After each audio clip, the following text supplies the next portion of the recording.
अस्सलाम वालेकुम प्यारे बच्चों, आज हम पढ़ेंगे हमारी तारीख, जो 8th की किताब में एक सबक है जिसका नाम है हमारी तारीख। हमारी तारीख में ये शायर कहते हैं कि इस नज़म का खुलासा हम पहले ऐसे ही देखेंगे, सरसरी नज़र इस पर डालेंगे। हमारी तारीख जो ये सबक है, नज़म है, इसमें शायर हिंदुस्तान में अंग्रेजी शायराना निज़ाम हुकूमत के असरात का जिक्र करते हुए इस निज़ाम से पहले की तारीख का जिक्र करते हैं, जो मोहब्बत और खुलूस पर मबनी तारीख है। वो कहते हैं कि अंग्रेजी हुकूमत से पहले घर घर में बगैर किसी तासुब के दिवाली, ईद जैसे बड़े बड़े त्योहार मनाए जाते थे। अंग्रेजी हुकूमत ने मुल्क में अपनी चालाक सियासत के सबब लोगों के दिलों से प्यार और मोहब्बत का जज्बा निकालकर इन्हें एक दूसरे से नफरत और अदावत करना सिखाया। ये हम इस नज़म का असली जो यह है खुलासा है, ये यही है कि फिर हम शुरू करेंगे अपना सबक। हम शुरू करेंगे। कोई भी घर हो दिवाली के दिए जलते थे, ईद भर देती थी सीनों में उजाले क्या क्या, रंग होली कर हर एक दिल में बिखर जाता था, चेहरे चेहरे पे दमक उठते थे लाले क्या क्या। शायर यहाँ कहते हैं कोई भी घर, यानी नज़म हमारी तारीख के पहले बंद में शायर कहते हैं कि अंग्रेजी हुकूमत से पहले यानी घर घर में बगैर किसी तासुब के दिवाली के त्योहार, ईद के त्योहार मनाए जाते थे।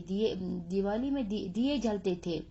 सब लोग मिलजुल कर ईद, दिवाली, होली जैसी खुशी के त्योहार धूमधाम से मनाते थे और हर त्योहार सब के लिए खुशियां लेकर आता था। फिर है अजनबी हाथों ने लिखी थी जो तारीख तेरी, इसका क्या नाम दे सूजी हुई तहमत के सिवा, अपने हर प्यार को नफरत में बदलना चाहा, क्या पुकारे इसे चालाक सियासत के सिवा। कहते हैं शायर अंग्रेजी हुकूमत ने मुल्क में अपनी चालाक सियासत के सबब लोगों के दिलों से प्यार और मोहब्बत का जज्बा निकाल कर इन्हें एक दूसरे से नफरत यानी अदावत करना सिखाया।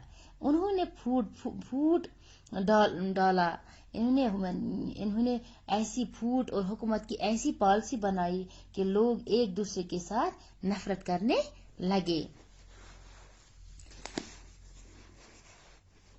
फिर है ए वतन हम तेरी तारीख लिखेंगे फिर से, तेरी तारीख है दिल जोई और दिल वारी की, तेरी तारीख मोहब्बत की वफा की तारीख, तेरी तारीख अखवत की रवादारी की। कहते हैं शायर इस बंद में अपने मुल्क की तारीख को दोबारा तहरीर करना चाहता है और कहता है कि मुल्क की असल तारीख मोहब्बत और अखवत यानी भाईचारा, रवादारी, वफादारी, और हम अपनी इस तारीख को फिर से दोहराएंगे। फिर तेरी तारीख है कुरान का गीता का वर्क, आश्ती अमन अहंसा के उसूलों का सबक, दहर से अपना मुकाबल कोई अब तक न उठा, कोई गौतम कोई चश्ती कोई नानक न उठा। कहता है शायर इस बंद में कि हमारी तारीख मुश्तरक तहजीब पर मबनी थी, जिसका हिस्सा कुरान करीम पढ़ने वाले भी थे, गीता पढ़ने वाले भी थे, यानी ये हिंदू मुसलमान की मुश्तरका तहजीब व तारीख थी जो अमन व आश्ती यानी जिसमें भाईचारा था, अहंसा था, जिसमें ये इन सब चीजों के सबक देते थे, यानी इन सब चीजों का सबक था इनमें। बकौल शायर दुनिया में हर मुकाबले में कोई दूसरा गौतम यानी जस्ती यानी मोहिउद्दीन जस्ती, गौतम बुद्ध या गुरु नानक जी जैसा पैदा नहीं हुआ है। फिर कहते हैं आज आजाद है हम, जहन हमारा आजाद, तंग जज्बात के घेरों से निकल आए हैं, जो फरंगी की सियासत ने कभी बोए थे, इन तासुब के अंधेरों से निकल आए। कहते हैं शायर कि अंग्रेजों से आजादी हासिल करने के बाद लोग आजाद हैं, इनके जहन आजाद हैं, वो अंग्रेजों की सियासत के फैलाए हुए तासुब और नफरत के अंधेरों से निकल आए हैं। फिर एक है अपना वतन एक ज़मीं एक है हम, एक है फिक्र व अमल एक यकीन एक है हम, कौन कहता है कि हम एक नहीं एक है हम। जानिसार अख्तर।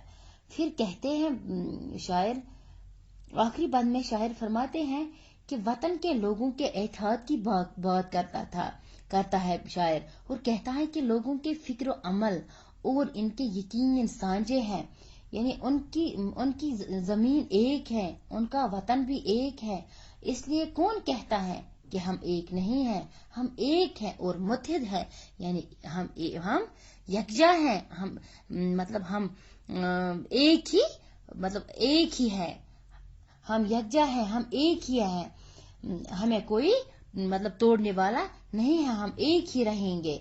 मतलब शायर इस नज़म में इस मतलब अपने वतन की ये मतलब इसको वतन की ये अपने वतन की हुब्बुल वतनी है। ये नज़म जो है ये जानिसार अख्तर ने लिखी है। ये हमने इसकी थोड़ी बहुत तशरीह की है, तो आप ये इसको फिर से पढ़ना। हाँ, आज के लिए बस इतना ही। शुक्रिया बच्चों।